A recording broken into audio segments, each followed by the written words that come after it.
Hey guys, myself here. Welcome back to the channel. And just like clockwork, Apple continues to release new betas for iOS 15.5. They're in a 2 weeks release schedule. And today Apple releases iOS 15.5 Developer Beta 2. Now, of course, in this video, I wanted to go over some of the latest details in regards to the latest beta and also bug fixes within the latest update. And now this update isn't going to be one of those updates where you see major changes, but Apple is working on something behind the scenes that could be released with iOS 15.5, and we'll talk about those details in just a few seconds. Now, as always, if you would like to stay up to date with the latest iOS news and Apple software updates, don't forget to subscribe and make sure you turn on those notifications so that you don't miss another episode. Now, aside from iOS 15.5 Developer Beta 2, Apple, as per usual, has updated all the other platforms like macOS 12.4. Developer Beta 2 is now available for the Mac. Of course, iOS 15.5 Beta 2 is available for iOS devices.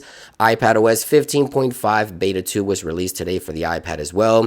watchOS 8.6 Beta 2 was released for the Apple Watch. And of course, tvOS 15.5 Developer Beta 2 has been released for the Apple TV. Now, the first thing I want to talk about is the build number. As you guys may know, the build number on beta software could signify the release date. And this one, Beta 2 for iOS 15.5, comes in at 19F5057E. That is a long build number, and the letter E signifies that we're still a few betas away from Apple releasing 15.5. This software could be released maybe towards the end of May, maybe, or before WWDC this year. We'll have to wait and see. We might see 3 to 4 betas, maybe a release candidate, and then the software. So if Apple continues on a 2 weeks release schedule, we could see the software release towards mid to end May. So we'll have to wait on that one. But let's talk about what is Apple working with iOS 15.5. Now, the first thing I want to mention is some of the bug fixes. The first thing I've noticed is they did fix the Shazam history. Right there it is. So in case you didn't know, there was a bug that wouldn't register or populate your Shazam history under the Control Center extension. That looks to be fixed with the latest beta, so thumbs up for that. One major feature that Apple is working on is a new Apple Card account balance. Now, you may remember these iTunes and App Store cards where you can save the balance and maybe download applications, purchase apps, purchase videos of movies and TV shows and things like that. Well, Apple kind of stopped doing this, and it looks like they're going to be refreshing this with iOS 15.5, and you should have the ability to add an additional card that would be your Apple account balance.